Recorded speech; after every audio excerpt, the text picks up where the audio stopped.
আনোয়ার ইস্পাত news hour extra আমন্ত্রণ জানাচ্ছি। আমরা সাম্প্রতিক বিষয় নিয়ে প্রতিদিন রাতে এই অনুষ্ঠানে কথা বলবার চেষ্টা করি। আজকে আমরা কথা বলবো রাজনীতিকে ফোকাস ধরে, বিষয়ে ঐক্য অনৈক্য রাজনীতি।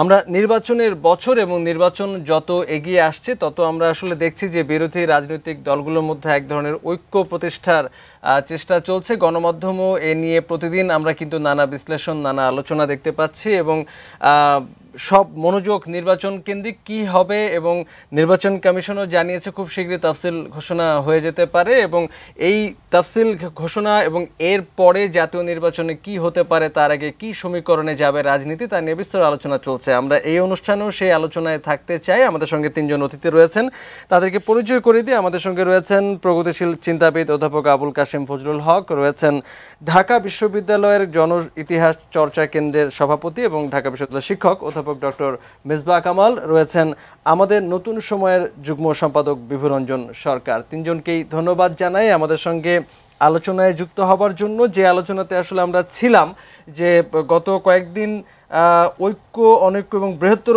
ঐক্য গঠন নিয়ে এক ধরনের আলোচনা আমরা আসলে শুনতে পাচ্ছি। ঐক্য শব্দটা বেশ আলোচনায় এসেছে এবং বিশেষ করে বিএনপির কথা আমরা যেটা জানি যে তারা দীর্ঘদিন নির্বাচনের বাইরে থাকলো, এবার তারা একটু ছাড় দিয়ে হলেও এক ধরনের ঐক্য গঠন গড়ার প্রস্তুতি নিচ্ছে এবং এ মাসের মধ্যে গণফোরাম এবং যুক্ত ফ্রন্টের সঙ্গে ঐক্য গঠনের একটা প্রক্রিয়া হয়তো দৃশ্যমান হতে পারে, এমন একটি ধারণাও করা হচ্ছে।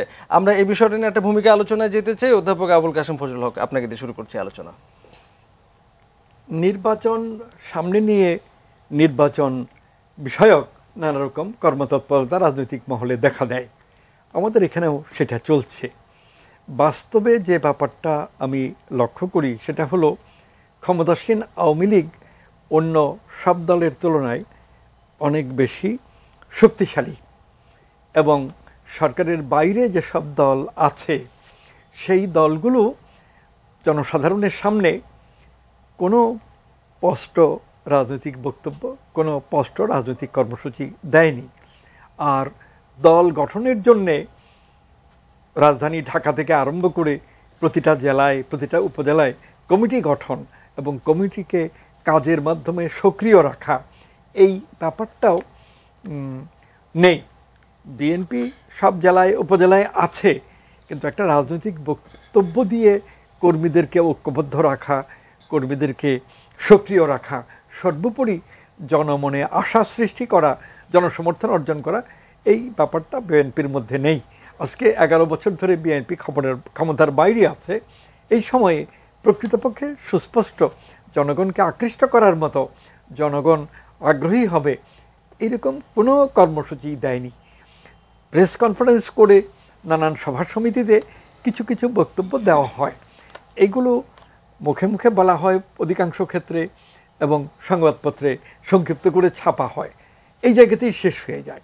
কিন্তু কোনো একটা দলের রাজনৈতিক বক্তব্য অথবা ফ্রন্টের, যেমন 1954 সনের যুক্ত ফ্রন্টের 21 দফা কর্মসূচি তখনকার স্ট্যান্ডার্ডে খুব সুলিখিত ছিল এবং 21 দফা কর্মসূচি পুস্তিকা আকারে ব্যাপকভাবে বারবার প্রচার করা হয়েছিল।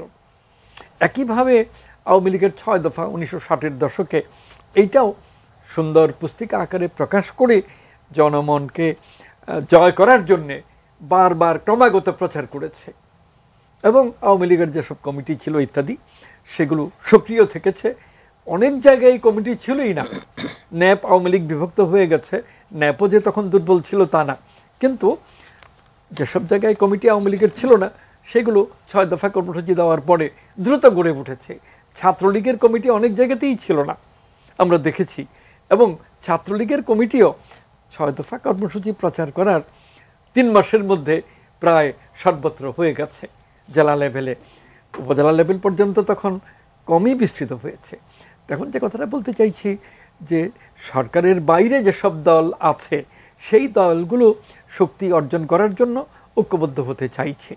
যেমন কয়েকটা দল ঐক্যবদ্ধ হয়েছিল বদরুল্লাহ চৌধুরীকে সামনে রেখে যুক্তফ্রন্ট নাম দিয়ে, আবার অন্য কয়েকটা দল কিছু ধারা এবং যেটাকে নাগরিক সমাজ বলা হয় তাদের কোনো কোনো গ্রুপ নিয়ে ডক্টর কামাল হোসেন সাহেবের নেতৃত্বে আরেকটা জোট হচ্ছে। এখন এই জোট একত্র চলবার সংকল্প ব্যক্ত করছে। এখনো যে খুব সুস্পষ্ট ঐক্য হয়ে গেছে এটা বলা যাবে না, কারণ লিখিতভাবে কোনো স্টেটমেন্ট দিয়ে, কোনো বক্তব্য দিয়ে অথবা কোনো কর্মসূচি দিয়ে তারা কিছু জনসাধারণের সামনে দেননি, এমনকি সাংবাদিকদের সামনেও দেননি। আরেকটা ব্যাপার হলো যে এর বাইরেও তো আরও জোট আছে, যেমন এখানে বামপন্থীদের একটা জোট, সেটাতেও কয়টা দল, 9টা না কয়টা দল আছে। এর মধ্যে মুজাহিদুল ইসলাম সেলিম, খালেকুজ্জামান সাহেব, জুনায়েদ সাকি এরা আছে, এবং তারাও আরেকটা জোট করে আছে, এবং তারা সরকারের নির্বাচন সংক্রান্ত ঘোষণা, নির্বাচন কমিশনের নানান কাজ এগুলোর সমালোচনা করে কখনো কখনো বেশ কঠোর কথা বলছে যে নির্বাচন সুষ্ঠু হওয়ার বাস্তবতা তৈরি হয়নি, তৈরি করতে হবে, এরকমই দায়ী। তো এর মধ্যে ডক্টর কামাল হোসেন, ডক্টর বদরুল্লাহ চৌধুরী, তাদের যে দুইটা জোট, এই দুটো একত্র হয়েছে। এইখানেও একটা প্রশ্ন যে 1954 সনের যুক্ত ফ্রন্টে শেরেবাংলা ফ্রন্টের নেতা, এটা নিয়ে কারো কোনো প্রশ্ন ছিল না, শেরেবাংলার নামেই ভার্চুয়ালি ইলেকশনটা হয়েছিল, মানে নেতা হিসেবে শেরেবাংলা। এইখানে কামাল হোসেন সাহেব, বদরুল্লাহ চৌধুরী, কামাল হোসেন, কার নাম আগে থাকবে, কার নাম পরে যাবে, কিনি এখানে ফ্রন্টের প্রধান হিসেবে সামনে আসবেন ইত্যাদি এই প্রশ্ন আছে। তা নিয়ে এখনো অবশ্য আলোচনা চলছে, হয়তো আরো সামনের দিনগুলোতে হয়তো আলোচনা যদি দীর্ঘদিন চলে তাহলে তো মীমাংসা হলো এটা বলা যায় না, শেষ মুহূর্তে একটা মীমাংসা হলেও ভিতরে বিরোধ থেকে যায়। আর অল্প আলোচনার মধ্য দিয়ে মীমাংসা হলে এবং ঐক্যের বোধ থাকলে বলা যায় যে একটা মানে গঠন হলো জোট, এই ব্যাপার আছে। এই দিক দিয়ে হোসেন মোহাম্মদ এরশাদ এবং তার সঙ্গে কতগুলো ইসলামী দল আছে, কয়েকটা ইসলামী দলের সঙ্গে এরশাদ সাহেবের মানে দলের একটা জোট গঠনমূলক প্রয়াস আছে। পত্রিকায় কখনো কখনো খবর বেরিয়েছে। আজকে পত্রিকায় বেরিয়েছে যে গতকাল প্রধানমন্ত্রী শেখ হাসিনার সঙ্গে হোসেন মোহাম্মদ এরশাদ এবং তার দলের আরও 4-5 জন নিয়ে 4 ঘন্টা বৈঠক হয়েছে। কি বৈঠক হয়েছে, আলোচনায় কি, সেটা পত্রিকায় আসেনি বা মিডিয়াতে আসেনি, কিন্তু অনুমান করা যায় নির্বাচন প্রক্রিয়া সংক্রান্ত কোনো একটা ব্যাপার। কাজে এইখানে অপোজিশনের অবস্থানে এরশাদ সাহেবের দলও আছে, তার সঙ্গে শেষ পর্যন্ত কি ঘটবে সেটা হয়তো জানার জন্য আমাদেরকে অপেক্ষা করতে হবে। কামাল হোসেন সাহেব তাদের নেতৃত্বে একটা আছে, আবার ওই যে সাইফুল হক এবং তাদের সঙ্গে আরো কয়েকটা বামপন্থী দল, 8-9টা না কয়টা ঠিক সংখ্যাটা আমার মনে হচ্ছে না, 8-9টা আছে, তারা আছে। এইভাবে এখন পর্যন্ত চলছে, কিন্তু এটা কোনো ফাইনাল স্টেজ না। আমাদের দেশে রাজনীতি যদি বলি যে খুব দুর্বল তাহলে ভুল বলা হবে না, যদি বলি রাজনীতি প্রকৃতপক্ষে নিরাজনীতিকৃত হয়ে গেছে, ডিপলিটিসাইজ, দল আছে, দলাদলি আছে, ক্ষমতার লড়াই আছে, রাজনীতিতে আর যেসব বিষয় থাকার কথা সেগুলো হারিয়ে গেছে, সাধারণ নৈতিক স্ট্যান্ডার্ড খুব নিচে নেমে গেছে, তাহলে ভুল হবে না। এদিক দিয়ে উবায়দুল কাদের বলছেন যে কামাল হোসেন সাহেব বৃহত্তর জাতীয় ঐক্যের কথা বলছেন, সেই বৃহত্তর জাতীয় ঐক্যে অবশ্যই আওয়ামী লীগকে সঙ্গে নেওয়া উচিত, কারণ আওয়ামী লীগ বলা যায় দেশের সবচেয়ে বড়। শেষ পর্যন্ত আসলে ভোটের হিসেব নিকেশে কি হবে তার জন্য আমরা একটু কথা চালাচালি একরকম চলছে।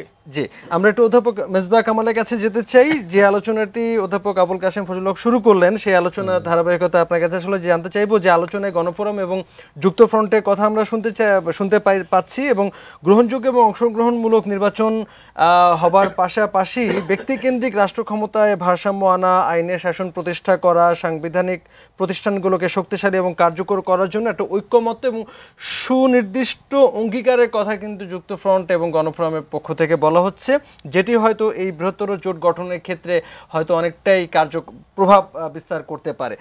এই প্রসঙ্গে আপনি কিভাবে বিশ্লেষণ করতে চান? বিশেষ করে বিএনপির ভূমিকা আমি বলি নাই সেটা। না, যে প্রশ্নটা আপনি করলেন, হ্যাঁ, ধন্যবাদ আপনাকে। আসলে বিষয়টা কি যে একটা ঐক্য হয়তো একটা কর্মসূচির ভিত্তিতে, হ্যাঁ, বা আপনার একটা মতাদর্শিক ঐক্য হতে পারে। তো সেই ক্ষেত্রে এবং সেই মতাদর্শিক ঐক্যের সাথে একটা কর্মসূচির সংযোগ থাকে, তার ভিত্তিতেই ঐক্যটা হয়। যেমন 54 সালের কথা স্যার বলছিলেন, 54 সালে তো একটা 21 দফা কর্মসূচি ছিল। তো আমরা এখন পর্যন্ত কিন্তু গণফোরাম, যুক্তফ্রন্ট কিংবা নাগরিক ঐক্য, তাদের যে ঐক্য চেষ্টা, সেই চেষ্টার সুনির্দিষ্ট কিছু এখন পর্যন্ত পাইনি। সেখানে কতগুলো কথা তারা বলছেন, যে কথাগুলো আপনি বললেন, কিন্তু সেই কথাগুলো সুনির্দিষ্ট এখন পর্যন্ত করা হয়নি, এক। আর 2 নম্বর হচ্ছে যে তার মানে আমরা কোনো সুনির্দিষ্ট কর্মসূচি এখনো পাইনি। আর 2 নম্বর হচ্ছে যে আদর্শিক বিষয়টা কতখানি কাজ করছে সেটাও কিন্তু দেখার বিষয়। কেননা এখানে দেখুন যে 3টে কনসার্ন, তার মধ্যে গণফোরাম একটা লিবারেল ডেমোক্রেটিক পলিটিক্যাল পার্টি হিসাবে পরিচিত, যুক্ত ফ্রন্টের ব্যাকগ্রাউন্ড কিন্তু বিএনপি, হ্যাঁ, সেটা আমরা জানি। মান্না এক সময়ে ছিলেন বামপন্থী চিন্তার, সেখান থেকে আওয়ামী লীগে এসেছিলেন, আবার আওয়ামী লীগকে বিরোধিতা করে আরেকটা জায়গায় মান্না ভাই অবস্থান নিয়েছেন। এই 3টা কিন্তু 3টা স্ট্রিম থেকে আসা শক্তি এক জায়গায় একত্রিত, মানে একটা ফ্রন্ট করার চেষ্টা করছে। তো সেখানে কিসের ভিত্তিতে তারা ফ্রন্টটা করবেন সেটা আমি খুব এখনো স্পষ্ট নই। আর আমার কাছে বিষয়টা আরও কনফিউজিং হয়ে যায় যখন আমি দেখি যে এর মধ্যে বিএনপি এসে যুক্ত হয়, এবং বিএনপি শুধু আসেই না, তার মধ্যে আপনার ক্ষমতার ভাগাভাগির একটা বিষয় চলে আসে, যে ক্ষমতায় তারা যেতে পারলে 2 বছর থাকবেন তারা, আর 3 বছর থাকবে বিএনপি। তো প্রথমত তারা যে স্বচ্ছতার কথা বলেন, যে জবাবদিহিতামূলক রাষ্ট্রের কথা বলেন, বিএনপির সাথে তারা জোট গড়ছেন। বিএনপির অতীত ইতিহাসের মধ্যে জন্ম থেকে শুরু করে আজ অবধি তার মধ্যে স্বচ্ছতা কোথায়, জবাবদিহিতা কোথায়? হ্যাঁ, তো তাকে সাথে নিয়ে তাকে যখন 3 বছর দিচ্ছেন, তাকে তো মেজর পার্টনার হিসেবে তারা গ্রহণ করছেন। তো সেই ক্ষেত্রে তার সাথে তারা জোট করে তারা মানে আসলে কি বোঝাতে চাইছেন, জাতির কাছে কি মেসেজ দিতে চাইছেন। আর তাছাড়া আমরা যেটা দেখছি যে তার আলোচনার টার্গেটটা হচ্ছে কিন্তু আওয়ামী লীগ এবং বর্তমান সরকার, শেখ হাসিনার নেতৃত্বাধীন যে সরকার, সেই সরকার হচ্ছে তাদের টার্গেট। তাদেরকে তারা ক্ষমতা থেকে সরাতে চান এবং সেই জায়গায় তারা আসতে চান। তারা আসতে চান এই পর্যন্ত হলেও বুঝতাম।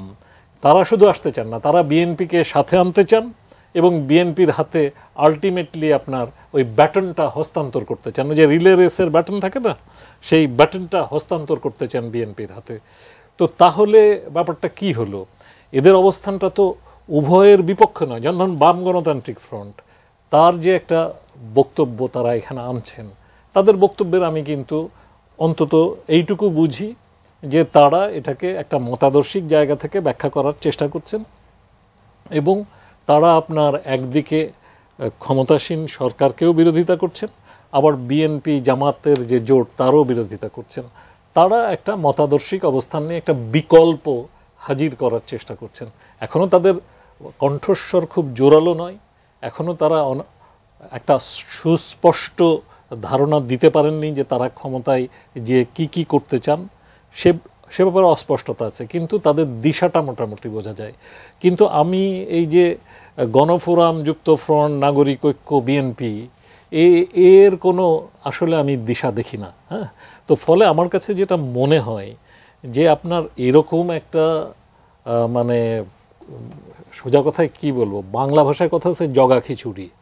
হ্যাঁ, তো এই যে আপনার একটা আমি মানে যে চালের ডালে, আপনি যে কথাটি বলছেন এই উপসংহারটাই আসলে আপনার কাছে শুনতে চাইতাম, যে শেষ পর্যন্ত এটি কতখানি কার্যকর হবে। এই যে আপনার মানে চালের ডালে মিলে যে একটা কি বলে এটাকে, খিচুড়ি বলে, জগা খিচুড়ি।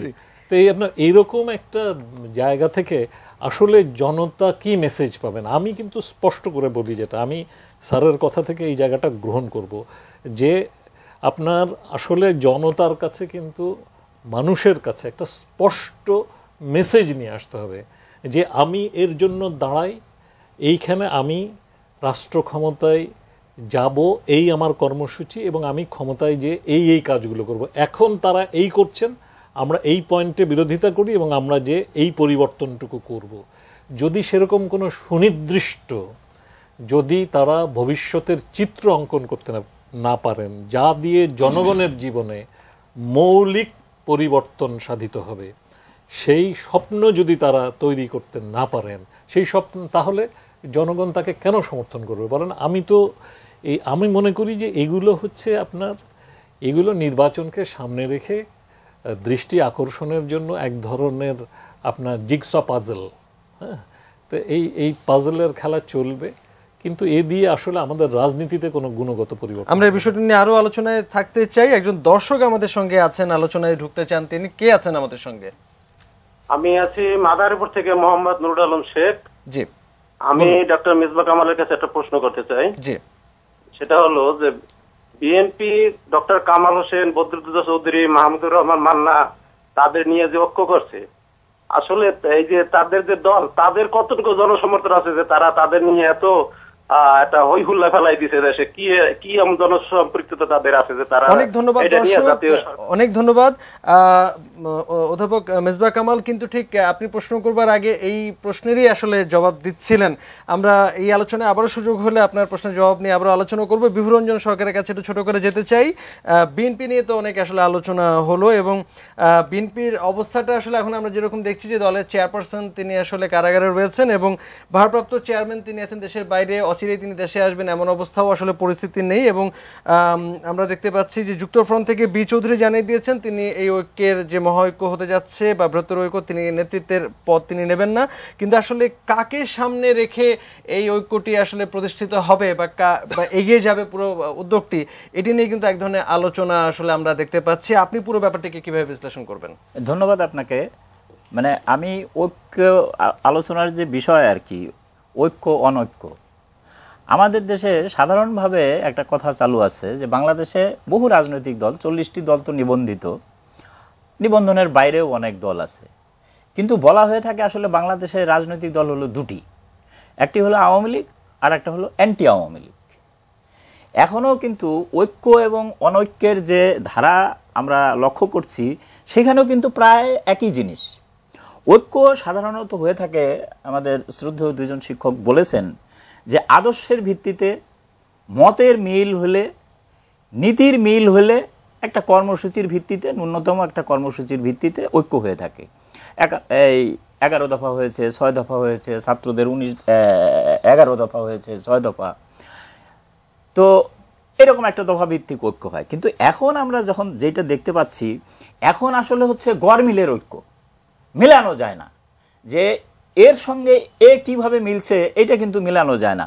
বির সঙ্গে সি কিভাবে মিলছে মেলানো যায় না। ওই যে আদর্শ বা নীতির ক্ষেত্রে দেখা যায় যে বৈপরীত্য আছে, অথচ তারা ঐক্যবদ্ধ হচ্ছে। এখন কেন এটা হচ্ছে? প্রশ্ন হলো যে ওই যে নির্বাচনটা আমাদের দেশে এখন, নির্বাচনে আমরা কি দেখি? নির্বাচনে কিন্তু বারবারই দেখা যায় আমাদের দেশে বহু দলই পার্টিসিপেট করে, কিছু স্বতন্ত্র মানুষও নির্বাচনে অংশগ্রহণ করে, কিন্তু তারা নির্বাচিত হন না, নির্বাচনে তারা অংশগ্রহণ করে। নির্বাচনে আমাদের দেশে ওই সময় সবসময় দেখা যাচ্ছে যে দুটি দলের প্রাধান্য। আপনি ধরেন বিএনপি থাকলে বিএনপি এবং আওয়ামী লীগ, জাতীয় পার্টি থাকলে জাতীয় পার্টি এবং আওয়ামী লীগ, বা এইরকম একটা দুইটা তিনটা দলের মধ্যেই, কিন্তু অন্য দল খুব বেশি করে না। তো সাম্প্রতিক সময়ে গত কিছু দিন থেকে আমরা এটা লক্ষ্য করছি যে নির্বাচনে এলেই রাজনৈতিক একটা ঐক্যের তৎপরতা শুরু হয়। আমাদের অনেক দল আছেন, অনেক নেতা আছেন, নেতা হিসেবে অনেক বড়, সারা দেশ জুড়েই তার জনপ্রিয়তা আছে, কিন্তু তার কোনো নির্বাচনী এলাকা নেই। তাকে যদি বলা হয় যে আপনার কোন আসন থেকে আপনি নির্বাচন করতে চান, বা তিনি বলতে পারবেন না। কিন্তু সারা দেশে, অর্থাৎ প্রেসিডেন্ট হওয়ার যোগ্য বহু নেতা আমাদের দেশে আছেন, এমপি হওয়ার যোগ্য নেতা কিন্তু কম। এখন এদের তো একটা শখ আহ্লাদ আছে, স্বাদ আহ্লাদ আছে যে আমরা রাজনীতি করছি এতদিন থেকে, নেতা হিসেবে আমাদের একটা পরিচিতি আছে, তো আমরা ক্ষমতার কাছাকাছি যেতে পারবো না। ক্ষমতার কাছাকাছি যেতে গেলে কিন্তু নির্বাচনের কোনো বিকল্প নাই। নির্বাচনের বিকল্প আছে, আর একটা আছে অবৈধভাবে যারা ক্ষমতা দখল করে তাদের সহযোগী হয়ে ক্ষমতায় যাওয়া। কিন্তু আমরা দেখতে পাচ্ছি সাম্প্রতিক, মানে এরশাদ পতনের পর আমাদের দেশে সরকার পরিবর্তনের একটা নিয়মতান্ত্রিক ধারাই চালু হয়েছে। এখন সরকার বদল করতে গেলে নির্বাচনটাই হলো মুখ্য। তো যেহেতু নির্বাচনে অংশ নিতে হবে, নির্বাচনে আমি যদি জয়যুক্ত হতে না পারি তাহলে তো আমার এমপি হওয়া হচ্ছে না, তাহলে তো আমার মন্ত্রী হওয়ার সুযোগ হচ্ছে না। কাজেই দেখা যায় যে নির্বাচন এলেই বিভিন্ন দল ঐক্যবদ্ধ। এরশাদ সাহেবের সঙ্গে 57 না 58 না 59টা দল, তো ওনাকে জিজ্ঞেস করলে হয়তো এই দলের নামও উনি বলতে পারবেন না, এই দলের নেতাদেরও হয়তো উনি চিনেন না, কিন্তু ঘোষণা একটা দিয়েছেন এতগুলো দলের জোট। তো এই যে প্রবণতাগুলো, এগুলো তো আসলে এগুলো প্রদর্শনবাদিতা। আমি দেখাতে চাই আমার সঙ্গে এতগুলো দল আছে, আমার এই শক্তি আছে। স্যার যেটা বলেছেন এরশাদ এবং মাননীয় প্রধানমন্ত্রীর বৈঠকে কি কথা তাহার শোনে, তার সঙ্গে কি কথা এটা কিন্তু আমরা বুঝতে পারি।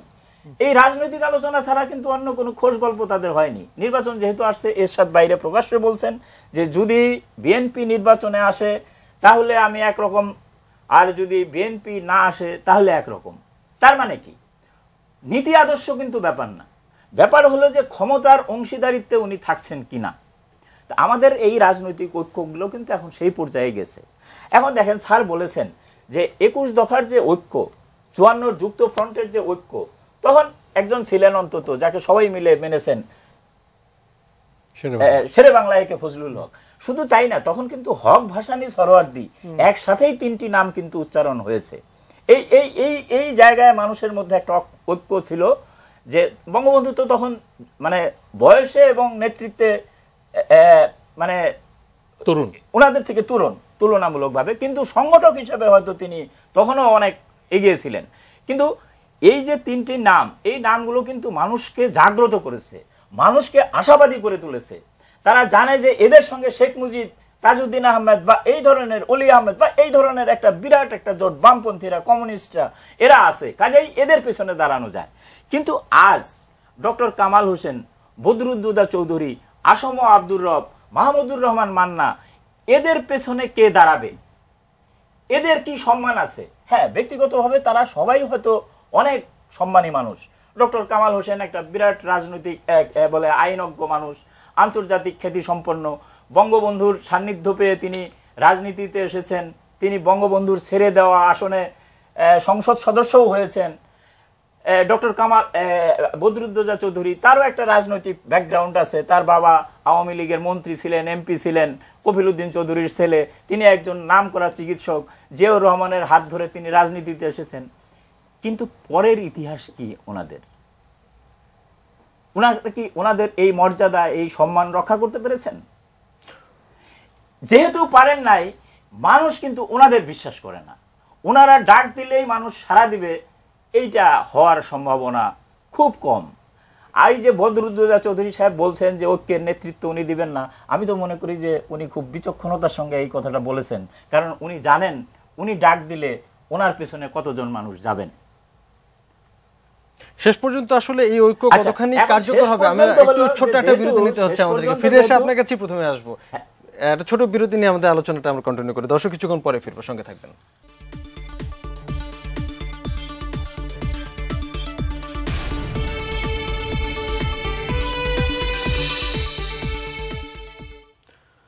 আনোয়ার ইস্পাত, নিউজ আওয়ার এক্সট্রায় কথা বলছি আজকে ঐক্য অনৈক্যের রাজনীতি। 3জন অতিথি আমাদের সঙ্গে রয়েছেন। খুব দ্রুত সময় চলে যাচ্ছে রাজনীতি নিয়ে কথা বলতে গিয়ে। বিভুরঞ্জন সরকার, বিরতিতে যাবার আগে আপনার কাছে ছিলাম, আপনি আপনার কথাগুলো শেষ করবেন। না, আমি ওইটাই বলতে চাই যে ধরেন যে নির্বাচন যেহেতু এসে গেছে, নির্বাচনের আগে এখন এইটা একটা আমাদের ধারাই তৈরি হয়েছে ঐক্যবদ্ধভাবে নির্বাচন করা। কোনো দলই এককভাবে নির্বাচন করে জয়লাভের আশা করে না, যদিও বাস্তব হলো তাই যে এককভাবে নির্বাচন করলেই হয়তো ভালো হতো। কিন্তু এখন যেহেতু এই ধারাটা চালু হয়েছে, ঐক্য হবে, কিন্তু শেষ পর্যন্ত হবে ওই যে জোড়াতালির ঐক্য, গড়মিলের ঐক্য। মানে এখন পর্যন্ত ঠিক হয়নি যে কে কোন দিকে যাবে। আর এই যে অধ্যাপক মেজবা কামাল পরিষ্কারভাবে একটা জিনিস বলেছেন যে আমি যে কথাটা প্রথম বললাম যে আওয়ামী লীগ এবং অ্যান্টি আওয়ামী লীগ, আমাদের দেশের রাজনৈতিক পোলারাইজেশন কিন্তু সেইভাবেই হচ্ছে।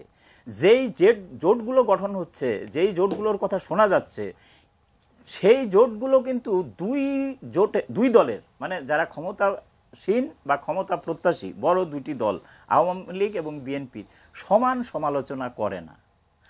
আওয়ামী লীগকে ক্ষমতাচ্যুত করতে হবে, এইটা হলো আমার একমাত্র এজেন্ডা। আওয়ামী লীগকে কোনোভাবে ক্ষমতায় রাখা যাবে না, কারণ তারা কর্তৃত্ববাদী শাসন করছে, তারা দুর্নীতিকে প্রশ্রয় দিচ্ছে ইত্যাদি ইত্যাদি। কিন্তু যাদের ক্ষমতা, এদের তো সামর্থ্য নাই ক্ষমতায় আসার। এই যে যারা গণফোরাম বলেন বা যুক্ত ফ্রন্ট বলেন, বাম ফ্রন্ট বলেন, সবাই মিলে যদি চেষ্টা করে এবং একটা সাংঘাতিক নিরপেক্ষ নির্বাচন দেশে অনুষ্ঠিত হয়, তাহলেও তারা ভোটে জিতবে না। কারণ আমাদের দেশের মানুষ ভোট দেয়, কিন্তু বলে খারাপ মানুষের এই লোকটা খারাপ, এই মানুষটা খারাপ, এই মানুষটা ভালো। কিন্তু যখন ভোট আসে, ভোট দেওয়ার ক্ষেত্রে দেখা যায় যে ওই ভালো মানুষটা কিন্তু বঞ্চিত হয় ভোট থেকে, মানে তাকে ভোট দেয় না, ভোট দেয় বড় দলের প্রার্থীকে মার্কা দেখে। সেই মার্কা না পেলে ভোটে জেতার। এখন দেখেন যে যারা ঐক্য গঠন করতেছে নিজ দলের প্রতীক নিয়ে কিন্তু কেউ নির্বাচন করতে চায় না, ওই বড় দলের প্রতীকেই কিন্তু তারা হারিয়ে যাচ্ছে, কারণ তাকে জিততে হবে যে কোনোভাবে। তো এখন ওই যে কোনোভাবে জয়লাভের একটা প্রচেষ্টার থেকে একটা ঐক্য হয়তো হবে, এবং দেখা যাচ্ছে শোনা যাচ্ছে এরকম আসন ভাগাভাগি। বর্তমান যে প্রেক্ষাপট বা গত 11-12 বছরের যে রাজনীতির যে পালা বা ধারাবাহিকতা, তাতে আসলে বিএনপি যদি এটা মনে করে যে তাদের একার পক্ষে সরকারকে চাপে ফেলাটা কঠিন, ফলে তারা একটা ঐক্য গঠন করলে আরো কয়েকজনকে সঙ্গে নিয়ে তারা হয়তো সরকারকে একটা চাপে ফেললেও ফেলতে পারে, ফলে তারা তো এই ধারাবাহিকতা বা এই প্রক্রিয়ার মধ্যেই তারা রয়েছে। হ্যাঁ, সেটা আছে, কিন্তু দেখেন মানে এই যে তারা এটা মনে করছে, এটা তো থিওরিটিক্যাল অনুমান, যে যেহেতু আমরা একা পারছি না, আমরা এদেরকে সঙ্গে নিলেই হয়তো একটা এরকম হবে। কিন্তু আমি তো বলছি যে আমার ধারণা যে সেটা হবে না, এই কারণে যে বিএনপি যেমন তার বিশ্বাসযোগ্যতা হারিয়েছে, বিএনপি সরকারের প্রতি মানুষের নেতিবাচক মনোভাব আছে, কিন্তু বিএনপির প্রতিও কিন্তু মানুষের ইতিবাচক মনোভাব নেই। কারণ এই যে আন্দোলনের নামে বিএনপি যে সহিংসতা করেছে, বা যে ধরেন যে তারা আজকে আওয়ামী লীগের গণতন্ত্রহীনতার কথা বলে, কথা বলার সুযোগ নাই ইত্যাদি বলে, কিন্তু তাদের শাসনামলে কি ছিল সেগুলো তো মানুষের স্মৃতিতে ভাসে। 21শে আগস্টের আপনি শেষ পর্যন্ত মনে করছেন যে এই বৃহত্তর ঐক্য যেটি আসলে প্রতিষ্ঠার প্রক্রিয়া চলছে, আলোচনা চলছে অনেক দিন ধরেই, সেটি আসলে শেষ পর্যন্ত কার্যকর নাও হতে পারে, এটি হচ্ছে আপনার? না, কার্যকর হতে পারে না সেটা আমি বলি না, কারণ ওই যে আমাদের দেশের রাজনীতিতে তো আরেকটা মানে এই কথা আছে যে শেষ কথা বলে কিছু, কিন্তু শেষ কথা এইটুক বলা যায় যে ওই ধরনের ঐক্য হলেই রাজনীতিতে বা নির্বাচনী রাজনীতিতে একটা বিরাট ধরনের আলোড়ন তৈরি হবে, এরকম এমনটি আশা করাটা হয়তো একটু বেশি বেশি হয়ে যাবে। অধ্যাপক মেজবাহ কামালের কাছে যেতে চাই। একটা হলো যে আদর্শিক জায়গাটির কথা আপনি প্রথমে উল্লেখ করছিলেন, যে এ ধরনের ঐক্য গঠন হয় একটা মতাদর্শগত মিল বা আদর্শিক একটা মানে সাদৃশ্য থাকলেই কেবল গড়ে ওঠে, কিন্তু আমরা কিন্তু আসলে এখানে যেটা দেখলাম যে নির্বাচনের সামনে রেখে এক ধরনের রাজনৈতিক ঐক্যের যদি আমরা ফ্রেমে যদি রাখতে চাই ব্যাপারটাকে, তাহলে হয়তো মেলে, এবং সেটি আবার আলোচনাতেই উঠে এলো যে সেটি আসলে এক ধরনের আওয়ামী লীগ বিরোধী একটা এজেন্ডাকে সামনে রেখে ঐক্যটি গঠন করা হচ্ছে। সেক্ষেত্রে আসলে সরকারও তো বেশ তীক্ষ্ণ দৃষ্টি রেখেছে পুরো প্রক্রিয়াটির দিকে, যে এই ঐক্য গঠন হলে কি হবে, না হলে কি হবে। বিএনপি এখনো সুস্পষ্টভাবে ঘোষণা দেয়নি যে তারা নির্বাচনে আসবে কি আসবে না, কিন্তু প্রস্তুতি তারা শুরু করেছে। বিএনপি এলে কি হবে, না হলে কি হবে, এ নিয়েও নিশ্চয়ই আওয়ামী লীগের অনেক হিসাব নিকেশ আছে। আপনি পুরো ব্যাপারটিকে আসলে কিভাবে বিশ্লেষণ করতে চান? না, বিএনপি তো তার যে জোট আছে, একটা 20 দলীয় জোট আছে, কিন্তু এই জোটের মধ্যে একটা দুটো দল বাদ দিয়ে বাদবাকি দলগুলোর তো আসলে কোনো বাস্তব গণভিত্তি আদৌ নাই। হ্যাঁ, তো ফলে যেটা হচ্ছে যে সেই জোট দিয়ে বিএনপির কোনো কাজ হচ্ছে না। আমি মনে করি যে বিএনপির লায়াবিলিটি বরং অনেক বেশি হয়ে যাচ্ছে। বিএনপির যা অবস্থা, তাতে করে বিএনপি তো জামাতকে ছাড়া চলতে পারছে না। জামাতের সাথে তার সখ্যতা এতই প্রবল, কিন্তু সেই সখ্যতা বিএনপিকে কি দিচ্ছে আর কি কেড়ে নিচ্ছে সেটা বোঝার মতো সক্ষমতা মনে হয় বিএনপির নেতৃবৃন্দ হারিয়েছে। আমরা এই বৃহত্তর ঐক্য নিয়ে গত কয়েকদিন যে বিশ্লেষণগুলো পড়ছি গণমাধ্যমে, সেখানে একটা ব্যাপার আমরা দেখছি যে অন্য দলগুলো কিন্তু জামাত নিয়ে তাদের একটা অবস্থান তারা কিন্তু হয়তো স্পষ্ট করেছে যে তারা বিএনপিকে চায়, কিন্তু জামাতকে নয়। না, কিন্তু ধরুন মানে গণফোরাম সে কথা বলেছে কিনা আমি জানি না স্পষ্ট করে, কিন্তু গণফোরাম যেহেতু একটা লিবারেল ডেমোক্রেটিক পলিটিক্সের কথা বলে, তারা সেইটা বলবে বলে আমি প্রত্যাশা করি, কিন্তু এখন পর্যন্ত সেটা স্পষ্ট করেনি, এক। আর দুই নম্বর হচ্ছে যে মানে গণফোরাম বিএনপিকে চায় আর বিএনপি জামাতকে চায়। বিএনপি জামাতকে ছেড়ে আসবে না, আর গণফোরামের বিএনপিকে ছাড়া চলবে না। এই যদি হয় তাহলে কিন্তু শেষ পর্যন্ত দেখা যাবে যে ওই গণফোরাম থেকে জামাত পর্যন্ত সবই কিন্তু এক সুরে বাধা পড়ে যাবে। তো এইটা যদি হয় তাহলে রাজনীতিতে কি আপনার মানে শেষ কথা বলে কিছুই থাকবে না? আমি তো মনে করি রাজনীতিতে শেষ কথা থাকা উচিত, থাকা দরকার, কারণ আপনার এখানে একটা স্বাধীনতার পক্ষ বিপক্ষ, আমি মুক্তিযুদ্ধের পক্ষ বিপক্ষ, আমি মানুষের পক্ষ বিপক্ষ, এই মৌলিক জায়গাগুলো স্পষ্ট হওয়া উচিত। এই যে যারা এই বিভাজন রেখা টানতে পারে না, তাদের রাজনীতি করার অধিকার থাকা উচিত না। আরেকটা জিনিস দেখুন, আমি আরও এর সাথে যুক্ত করে কথা বলবো যে অভিযোগগুলো আওয়ামী লীগের বিরুদ্ধে আসছে, এই অভিযোগগুলোর হয়তো কোনোটার ভেতরে সাবস্ট্যান্স আছে। যেমন ধরুন দেশে দুর্নীতি হচ্ছে, এর তো সত্যি কথা, দেশে দুর্নীতি হচ্ছে। আওয়ামী লীগ তো দুর্নীতি দমন করতে যে ভূমিকা রাখবে প্রত্যাশিত ছিল, আওয়ামী লীগ এখন পর্যন্ত সেই ভূমিকা রাখতে পারে নাই। কিন্তু মানে এই যে দলগুলো যারা এই দুর্নীতিকে আপনার ইস্যু করে বিকল্প ভোট চাইছেন, তারা দুর্নীতিকে বন্ধ করবেন কিভাবে? হ্যাঁ, তারা কি দুর্নীতিকে বন্ধ করতে চান, নাকি তারা যদি কিভাবে বন্ধ করবেন সেই ব্যাপারে যদি তারা তাদের যদি স্পষ্ট দিক নির্দেশনা না দিতে পারেন, প্রাতিষ্ঠানিক কাঠামোগত যে আপনার কাঠামোগত পরিবর্তন তারা করবেন, সেই জায়গাগুলো যদি তারা স্পষ্ট করে না বলতে পারেন, তাহলে তো আমরা মনে করব যে তারা আসলে দুর্নীতি দূর করতে চান না, তারা হয়তো দুর্নীতির ভাগ চান, যে এখন ওরা ক্ষমতায় আছে, আমরা দুর্নীতি করতে পারছি না, আমরা ক্ষমতায় যে আমরা যেন এই দুর্নীতি করতে বৃহত্তর পারি। যে ঐক্য গঠনের যে প্রক্রিয়া নির্বাচন সামনে রেখে, এমন উদ্যোগ তো আমরা নির্বাচনের আগে অবশ্যই দেখে থাকি এবং এবারও তাই দেখছি। আওয়ামী লীগের কাছে আসলে কি ধরনের বার্তা যাওয়া উচিত, বা আওয়ামী লীগের আসলে পুরো ব্যাপারটিকে কিভাবে বিশ্লেষণ করা উচিত? আমি মনে করি যে আপনার যে প্রশ্নগুলো উঠছে, এই প্রশ্নগুলোকে কিন্তু আওয়ামী লীগের আপনার খুব সতর্কতার সাথে মানে ভেবে দেখা দরকার। যে যেমন ধরুন কী প্রশ্নগুলো আসছে, প্রশ্ন আসছে দুর্নীতির, কেন এই কথাগুলো আসছে, আওয়ামী লীগের এই বিষয়টাকে নেওয়া দরকার। প্রশ্ন আসছে কর্তৃত্ববাদী শাসনের, তো কোথায় কর্তৃত্ববাদিতা, সেই অভিযোগটার পেছনে কোনো ভিত্তি আছে কি না? হ্যাঁ, আজকে এই একটা গণতান্ত্রিক বিশ্ব আমরা গড়তে চাই, আমরা একটা গণতান্ত্রিক বাংলাদেশ চাই, এখানে আমরা কোনো কর্তৃত্ববাদী সমাজ চাই না। এখানে সেই কর্তৃত্বকারীর নাম যাই হোক না কেন, আমরা কোনো কর্তৃত্ববাদী শাসন বাংলাদেশে চাই না। তো কাজেই আমরা একটা গণতান্ত্রিক শাসন চাই। কাজেই যে অভিযোগগুলো উঠছে, সেই অভিযোগগুলোকে আমলে নিয়ে সেগুলোকে দূর কিভাবে করা যায়, সেই জিনিসগুলো দরকার। যে ধরুন আমরা কিভাবে আমাদের ডেমোক্রেটাইজেশন করতে পারি, আমরা কিভাবে আমাদের ইনস্টিটিউশনগুলোকে ডেমোক্রেটাইজ করতে পারি, কিভাবে আমরা আমাদের সরকারকে আরও দায়বদ্ধ করতে পারি, রাষ্ট্রকে দায়বদ্ধ করতে পারি, আমরা কিভাবে আমরা নতুন নতুন সাংবিধানিক প্রতিষ্ঠান কি গড়া দরকার এবং যেগুলো আছে সেগুলোকে কিভাবে জোরালো করা যায়, সেই জিনিসগুলো ভাবা দরকার। যেমন ধরুন একটা কথা কিন্তু বিভুরঞ্জন দা বলছিলেন যে ভালো মানুষ ভোট পায় না, এটা কিন্তু সত্যি কথা। তো ভালো মানুষ ভোট পায় না কেন? এই ভালো মানুষগুলো, বা অনেক ভালো মানুষ আছেন যাদের নাম এ পর্যন্ত হয়তো উচ্চারিত হয়নি, কিন্তু আপনার অনেক ভালো মানুষ আছেন আমাদের সমাজে, অনেক যোগ্য মানুষ আছেন। সেই ভালো যোগ্য মানুষগুলোকে আমরা প্রতিনিধিত্বের জায়গায় আনবো কী করে? সেখানে কি আমরা যে আপনার এখন এক ধরনের ব্রিটিশ মডেলের পার্লামেন্টারি ডেমোক্রেসি প্র্যাকটিস করছি, তার মধ্যে দিয়ে তো আমরা এই মানুষগুলোকে আনতে পারছি না। আজকে আমরা কারা আসছে? ব্যবসায়ীরা আসছে, এবং যে ব্যবসায়ীরা মূলত কালো টাকার মালিক। হ্যাঁ, এবং এখানে কারা আসছে? আপনার এখানে পেশি শক্তির বলে আসছে, এখানে কালো টাকা কাজ করছে। তো এই জায়গাগুলোর জায়গায় এই প্রক্রিয়ার মধ্যে দিয়ে নির্বাচন করে আমাদের আবুল কাশেম ফজলুল হক স্যার জীবনে আসতে পারবেন না। আমি বলে দিতে আমরা একটু আবুল কাশেম ফজলুল হক স্যারের কাছে যেতে চাই, কারণ আমাদের সময়টা খুব দ্রুত পড়ে আসছে। জি, আমি শেষ করিনি কথাটা। তো সেই ক্ষেত্রে স্যার বা স্যারের মতো মানুষেরা, তাদের তো অনেক কিছু দেওয়ার আছে, তো তারা সেইখানে তাদেরকে আমরা কিভাবে আনতে পারবো? বা ইভেন ধরুন আমাদের রাজনৈতিক নেতৃত্ব যারা আছেন, যাদের কারো কারো নামও উচ্চারিত হলো, তাদেরও তো কন্ট্রিবিউট করার আছে।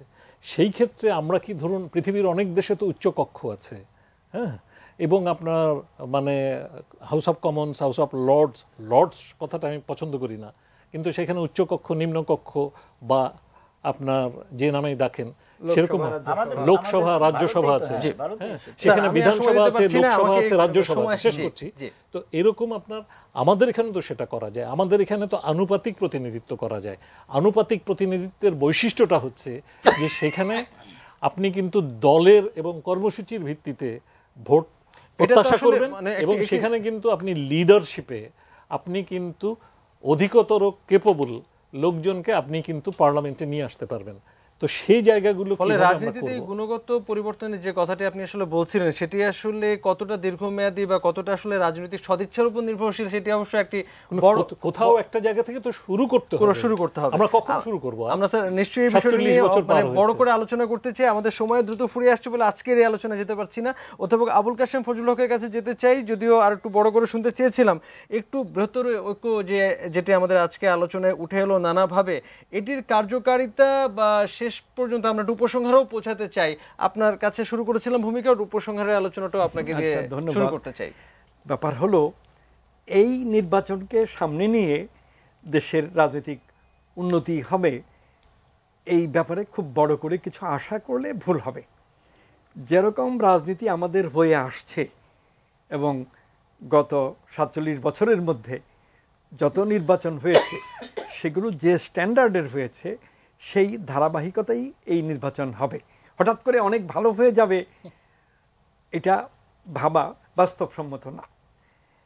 নির্বাচন হোক সুষ্ঠু, অবাধ, সব দল নির্বাচনে অংশগ্রহণ করুক, নির্বাচনে যেসব করাপশন, রিগিং ইত্যাদি হয় এগুলো বন্ধ হোক অথবা অন্তত কমুক, এটা চাই। নির্বাচন কমিশনের প্রতি যে নিন্দাবাদ করা হয়, নির্বাচন কমিশন সেই নিন্দাবাদ থেকে আমরা মুক্ত রাখতে চাই।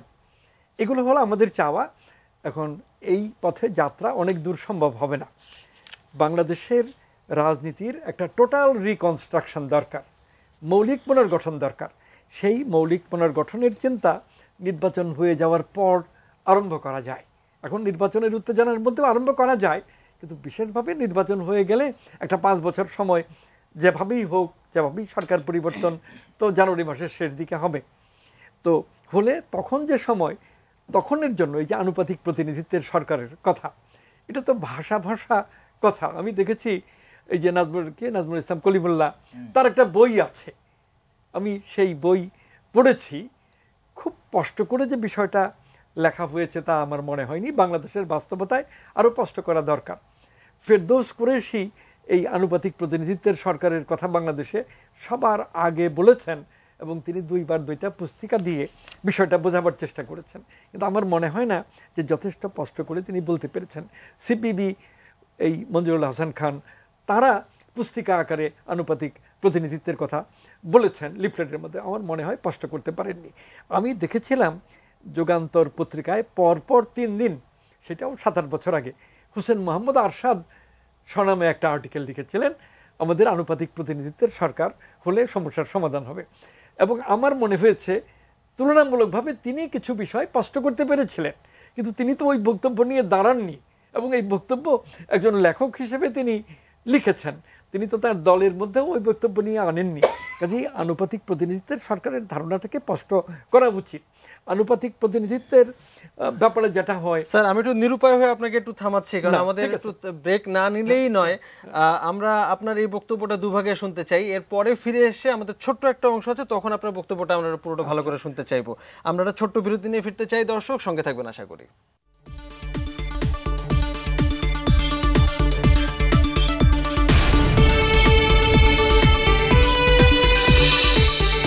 দর্শক আমরা ফিরলাম আনোয়ার ইস্পাত নিউজ আওয়ার এক্সট্রায়। কথা বলছি ঐক্য অনৈক্য রাজনীতি, এই বিষয়টি সামনে রেখে আমাদের সঙ্গে 3 জন অতিথি আছেন। আমরা একদম শেষ অংশে আছি।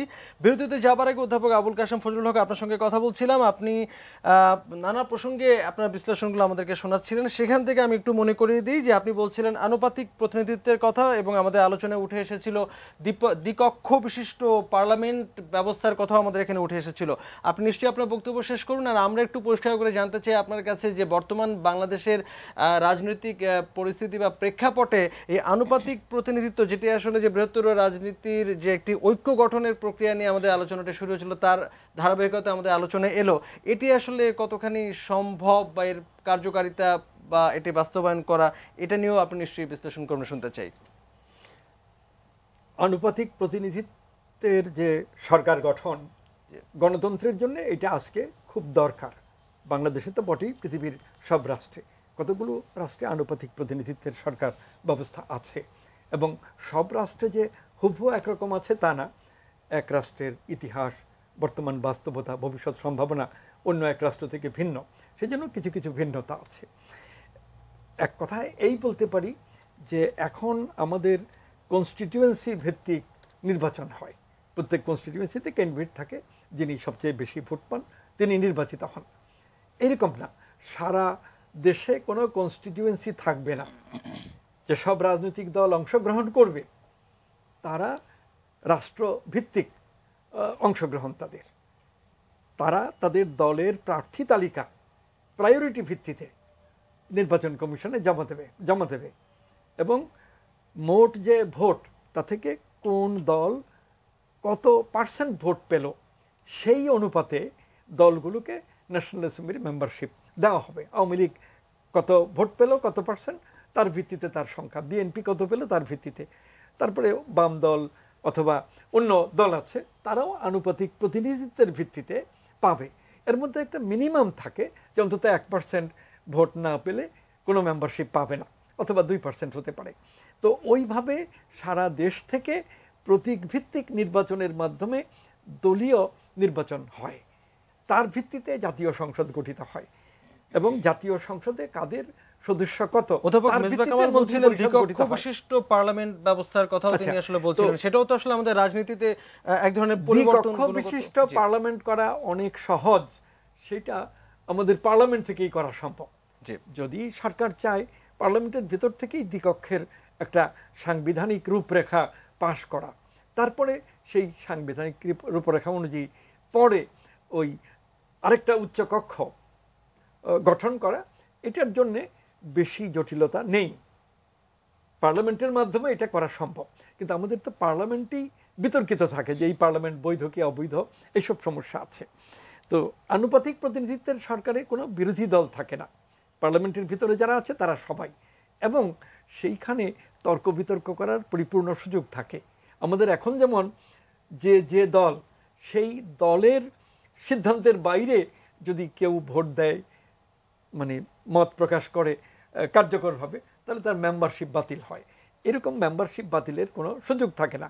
সংবিধানের বৈধতার মধ্যে প্রত্যেক সদস্যের আলোচনা করা, মতভিন্ন। আমরা যেটা বুঝলাম যে আমাদের এই ঐক্য অনৈক্য রাজনীতি নিয়ে কথা বলতে গেলে আমরা অনেকগুলো ডাইমেনশন পেয়ে গেলাম। কথাটা শেষ করি এই বলে যে এই দ্বিকক্ষ বিশিষ্ট অথবা আনুপাতিক প্রতিনিধিত্বের সরকার, এটা আলোচনার জন্য নির্বাচন হয়ে যাওয়ার পরে একটা লং টার্ম মানে কর্মসূচি নিয়ে রাজনৈতিক দলগুলো করতে পারে, সরকারও ইনিশিয়েট করতে পারে যে আগামী 3 বছরের মধ্যে অথবা 4 বছরের মধ্যে আমরা আমাদের পদ্ধতি পরিবর্তন করব।